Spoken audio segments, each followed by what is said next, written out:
Hey there, folks. It's Chad from District Home Loans. Thanks for listening to District Talk. This week, our guest is John Tobury, realtor. How you guys doing? Good Thanks to see for you coming again, by buddy. today. Yeah, thanks for coming by. Really Absolutely. appreciate you taking the time out to come by and visit and chat with us and give us all your good knowledge on the real estate market of the DMV. Hey, we try to. You Yeah. know, staying up on things as a ever-changing landscape that we see right now. It's definitely ever changing. Day to day, right? It's definitely ever changing, and that's the kind of one I wanted to jump into for today is the market itself and the fears in the market. Yeah. So let's just kind of take a step back and talk about the market and where it's at, because right now there's a big word out there that's kind of affecting our market and our world. For sure. And the word is tariffs. Yeah, and the fears that they bring. I would say I just was emailing a client that we're moving back to the United States, hopefully this year, maybe a little bit later in the year. And I kind of just was giving them a general update. I'm sure they were seeing news articles and all of that. But, like I kind of let them know right now, buyers are just cautious. They are. It's not that they're afraid to buy. It's not that houses aren't moving. It's, we're not experiencing some sort of crash or any of those type of things, but people are being a little more leery and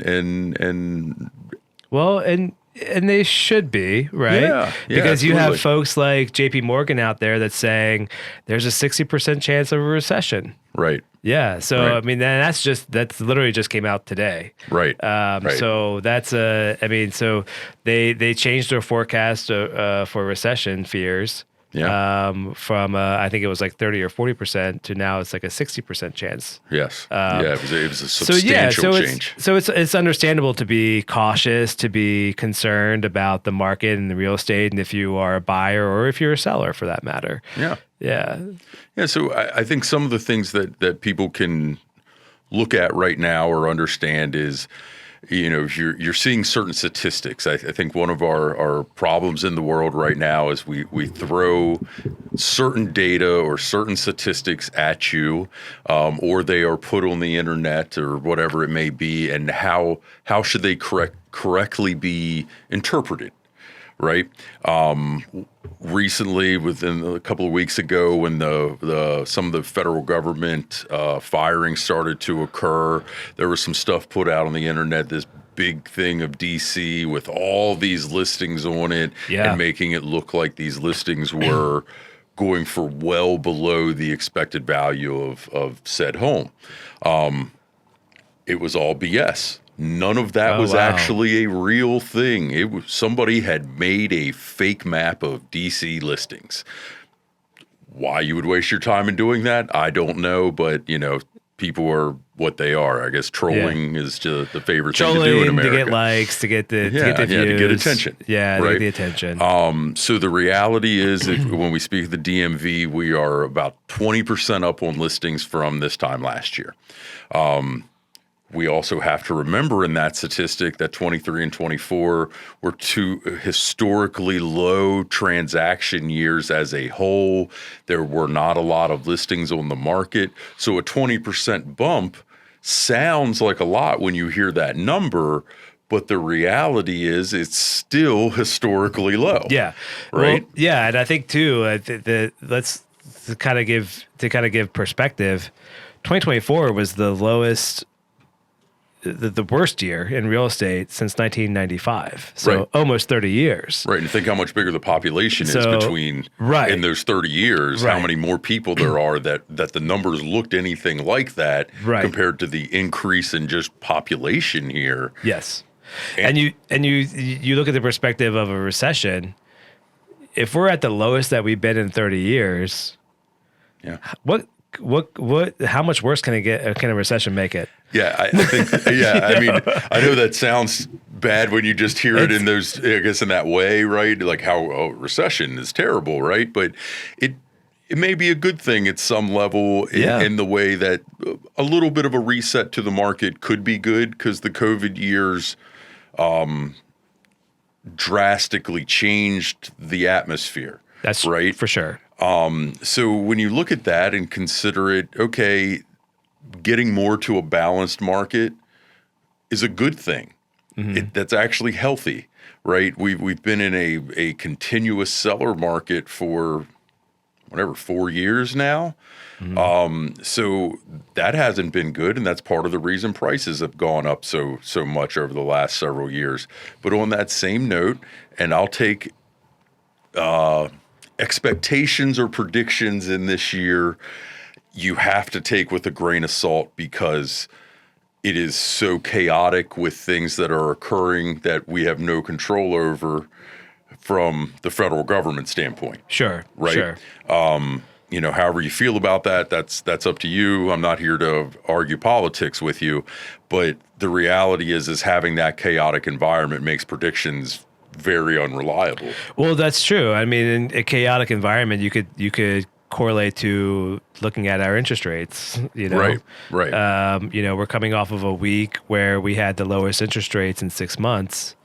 We're now, literally 3 business days later.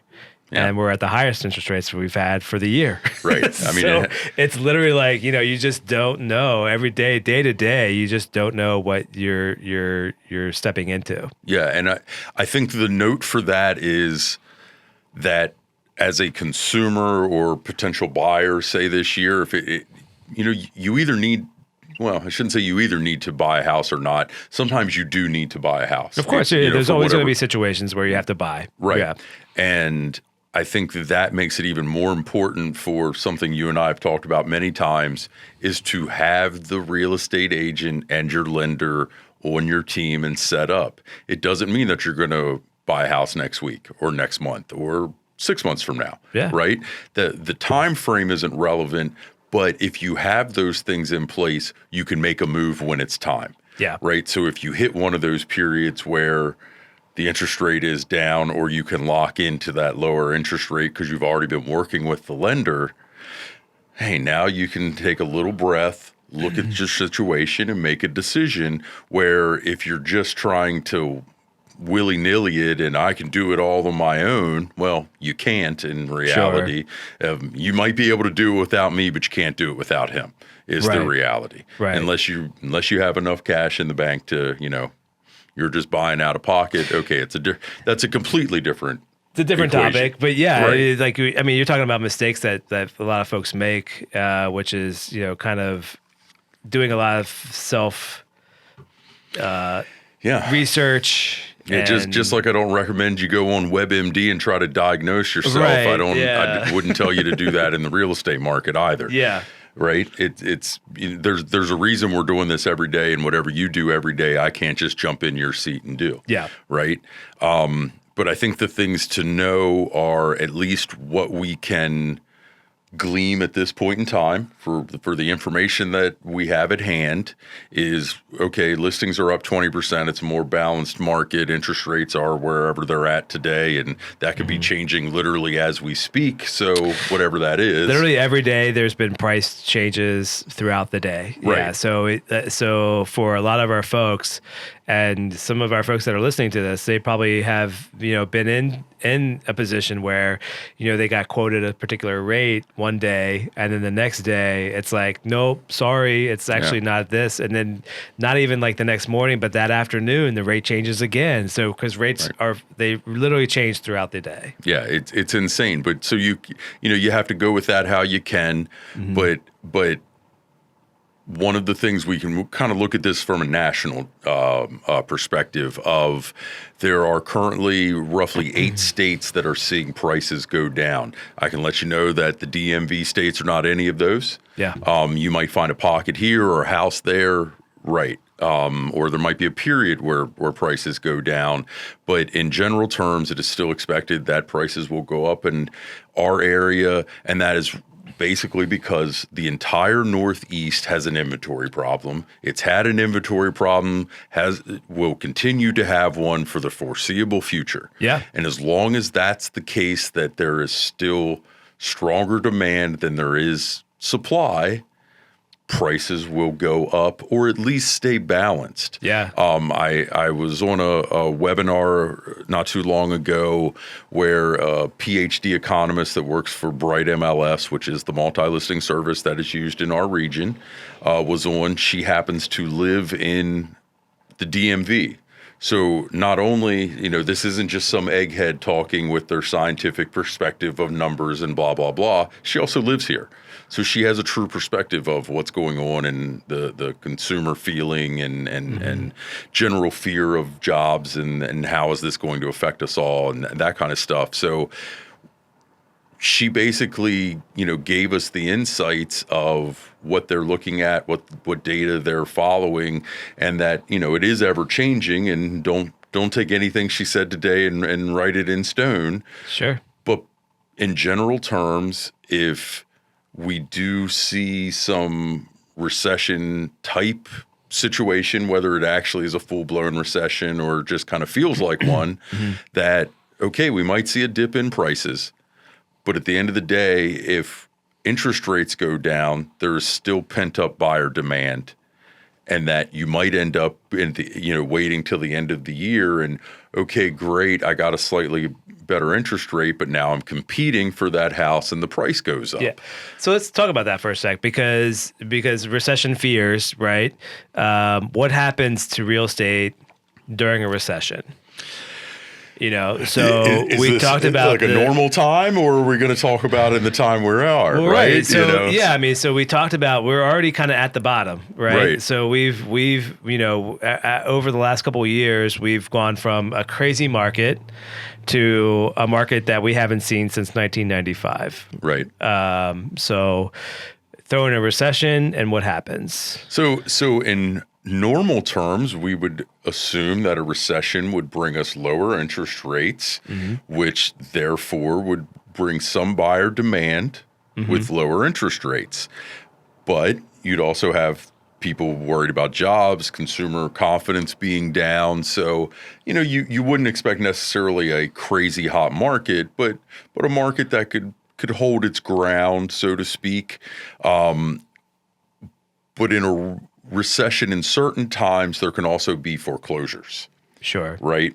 And because people are losing jobs or taking pay cuts, whatever the case may be, and they can't afford that home. Well, we've still lived through COVID, and we've still lived through a period of time where, what did you say, 54% of the mortgages out there are between 2 and 4%. Right. Right. So that now makes that an asset.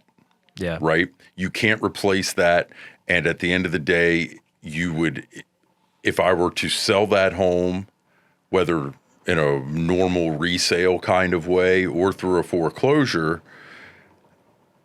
I can't just go rent a place that's similar or even less. Sure. I might still be paying more. It's kind of like the silver tsunami thing that keeps getting talked about because the boomer generation supposedly is going to sell their assets at some point in time.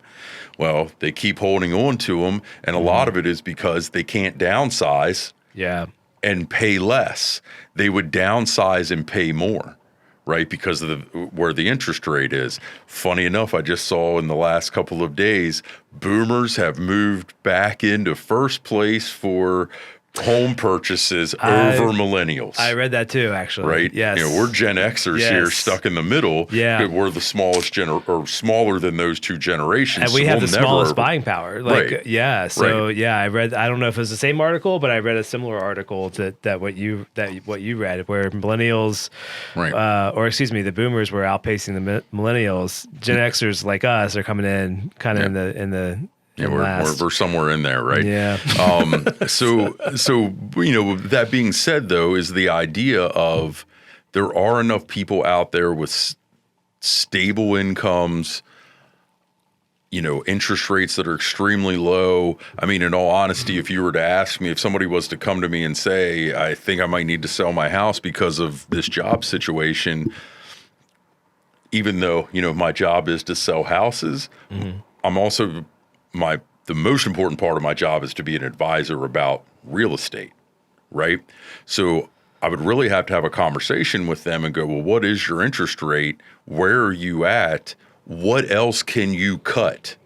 Right? Yeah. Is there a car you can get rid of? Are there, just And where do you think you're going to go? right? Exactly. Where are Because- you going to go and pay less? Right. Yeah. Right. Yeah, because even the rental market right now is insane. Right. It's actually hot. Yeah. I mean, so I honestly would, on that note, just had a person reach out to me. They're being transferred here, kind of a diplomatic situation, and they've been looking for a rental. They have temporary housing for a period of time, and they asked me if they could, on Monday, said, hey, could you show us this house later that week? And, just figuring out our schedules, we were going to do it today on Thursday. Okay. And yesterday that had 3 offers Gone. and was under contract. Wow. Or well, I'm sorry, it's being through the process. It isn't totally worked got a out, lease on right? it, yeah. But right, it wasn't worth showing the house because they had 3 applicants already. Yeah. Right. Yeah. So literally, that house was on the market for 3 days Wow. as a rental. Wow. And we're talking about in DC, so it was like a $6,500 a month rental. We're not talking, but at the same time, that same house, the mortgage is not $6,500 if you were to buy it today, Sure. right? Sure. So it's as an example of just how things are moving. But in this particular time frame, this is a very interesting period for a lot of reasons, and we still have inflation that is sticking around. It is, what they Sticking like to, around, although it did. I don't know if you saw today's report. that it So not to date our podcast, but you it know. did come in a little lower than expected, which is a good thing. hey, cheers to that, But right? that being said, there's so much volatility that Right. that report doesn't even matter. Right, So, and that yeah. report can't possibly have worked in whether these tariffs are going into effect, whether they're not, and the Chinese Well, they're not tariffs because they're staying- paused. Right. But the Chinese tariffs are still on at a Sure, whatever, yes. 125% or 104% or whatever it is, Yep, because yep. you keep seeing a little bit different number there. But either way, that it's hard to believe that isn't going to have some effect Right. long term. Right. So we're kind of watching those things to see what really happens, but assuming that there's not a lot of foreclosures, that means that prices, a dip is a good way to describe it. Mm-hmm. What that is exactly, it's different for different price ranges. So I can't say is that 3%, 5%, 10%. I don't know, right? Right. The expectations are still at the end of the day that prices are going to go up in the DMV year over year. Right. Right. That's right. That's correct. I know that in general terms, the quote good houses, meaning that they've been updated, the mechanical systems are relatively new, that kind of thing, and the locations that people want to be in are still getting multiple offers. Yeah. So if you're still getting multiple offers on those, that's usually a pretty good sign. Yeah. That the whole market isn't, about to collapse by any means. There is no data out there, period, that suggests we're looking at some sort of market crash. So if you're out there thinking we're about to have 2008 again, because that seems to be the conversation now all the time. All through COVID, where the crash is coming. Well, And when still you haven't say seen it.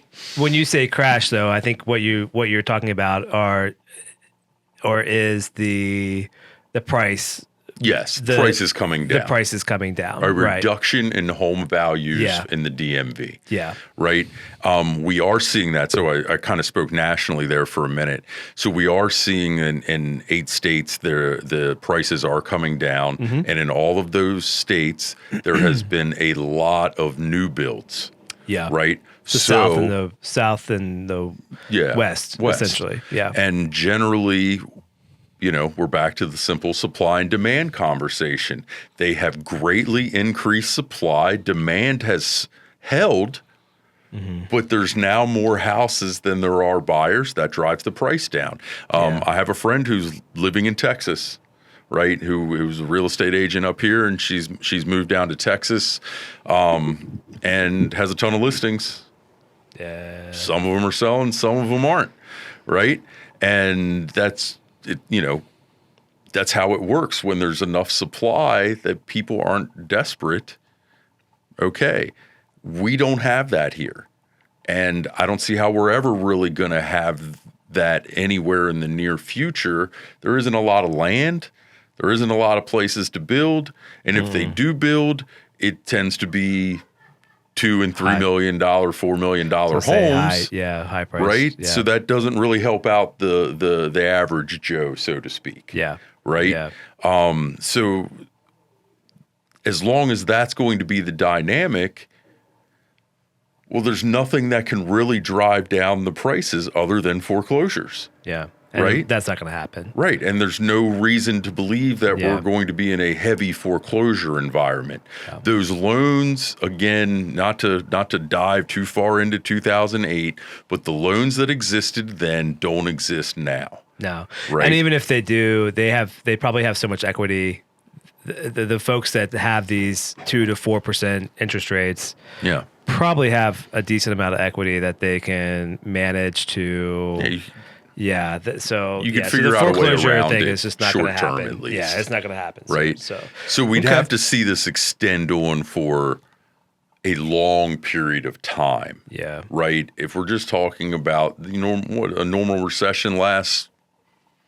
Usually you don't even know you're in a recession until you've been in the recession for like 2 months because you need the data to prove it. Sure. Yeah. Right. Yeah. And so a recession doesn't last for a year. It's a 3-6 month kind of period. Yeah. So, right now I just feel like as I would tell you as a general rule of thumb, people ask, there is no such thing as timing the market. That is you see that on TikTok, and those people actually aren't buying houses. They're just making videos. So whatever, good for them. But at the end of the day, we have to accept the world as it is. Yeah. And that we probably are not going to see any great reduction in values in our area.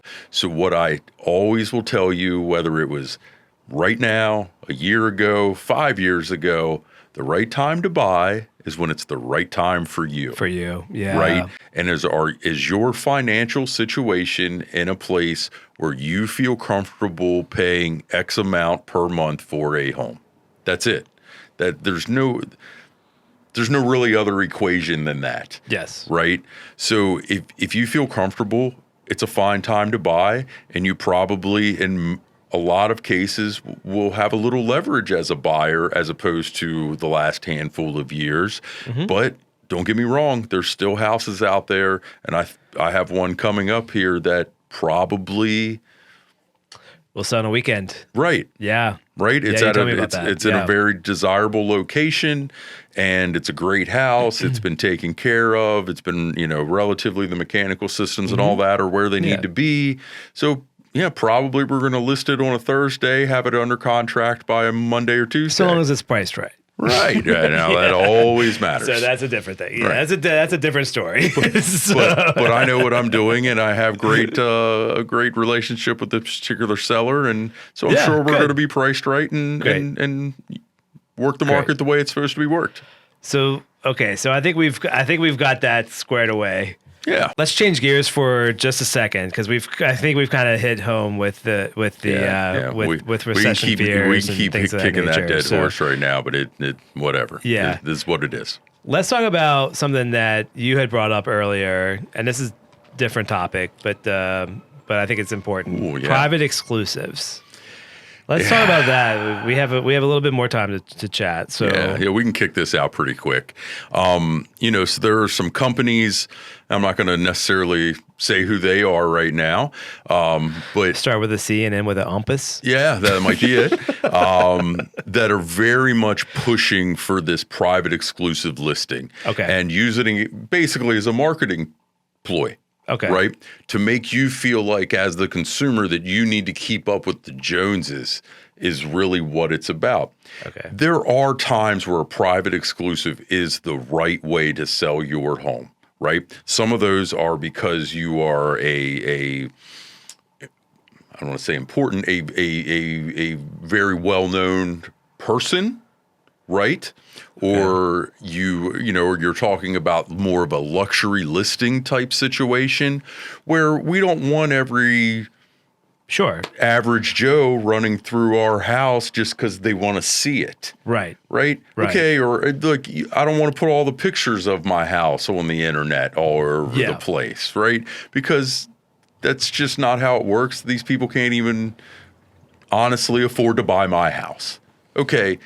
Private exclusive makes sense. Sometimes there are other situations like maybe I think it should be listed at X amount and you think as the owner it should be listed at Y amount, and we need to come to a little bit of a middle ground or figure out what's right. Okay. That can be another situation where a private exclusive can be a good way because just kind of test the market. Yeah, is exactly it. Test the market. Okay. Right? So we can see if we can put it on at that higher amount that I don't necessarily think is where we should be listing the house and see what happens. Are we getting any, contacts or interest, right? Yeah. Is anything happening there? And then we can have a conversation about it before we really bring it to the market. Yeah. Right?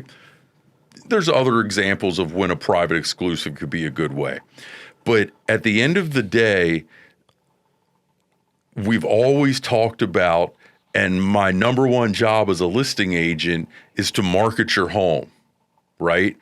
Well, that includes getting it in front of as many people as I possibly can, not private exclusive where it's just on one little website that never goes out to the big websites, the Zillows and the Redfins and that Redfin thing. That's a whole nother conversation right now. Yeah. That could be a whole podcast. Yes. But getting it out to as many people as possible. Okay. Right? That includes Bright MLS in our area because that's where the other agents who have a possible buyer for that home, that's where they're sending the searches and stuff that they're working with their clients. That's where they're coming from. So the private exclusive idea is really an advantage to a brokerage. Okay. Not you as the consumer. Not the actual. So don't get caught up in a great sales pitch that makes you feel important, right? Mm-hmm. You're important. You're important to me. You're important to him. You're important to any agent who's out there. But that doesn't mean I would suggest putting a private exclusive to make you feel like that's the way to sell your house. The reality is that even in those situations with the private exclusives, you know what emails I get every week? From agents telling me about their private exclusives, right? So how private and exclusive is it? So it's private and exclusive for other real estate agents. Right. Right? Well, that's not the name of the game. And in fact, in my opinion, that makes us all look like idiots. Yeah. Because that's not what our job is. My job is to sell your house for the most money that we can in that scenario for how the market's working at that time. Okay. Not for me to try to keep it in-house so another agent from my company can sell the house. Yeah. Well, that totally makes sense. Yeah. So, it's one of those just be wary. When something sounds too good to be true, trust that it is too good to be true. Okay. And you could also make your own private exclusive if you wanted to with your own brokerage. If you really want a private exclusive, then, reach out to... Thanks for saying that. I forgot to...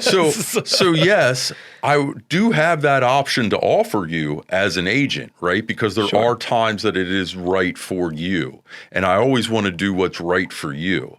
Right? So we can talk about that. We can have a discussion about what your goals are. And maybe I would say, hey, maybe a private exclusive works for you in this case. Yeah. There are other times that we could use it to kind of test the market, right? When maybe we don't quite jive on what we think it's going to sell for. Right. Yeah. So there's times to use it, but I think if that's being pushed to you as the number one option, know that somebody's looking out for somebody else other than you. Yeah. Okay, great. Well, I think that wraps up our conversation today, John. Thanks for coming by. Always. tell our folks where they can find you. Oh, please. So in general, you can just look up John Turby and you're going to find me, whether it's a website, whether it's on Instagram, whether it's on Facebook, LinkedIn. It's just starting a YouTube channel. So a little iffy on that right now, but you can find me there. In general, John Turby sells DMV, John Turby Realtor.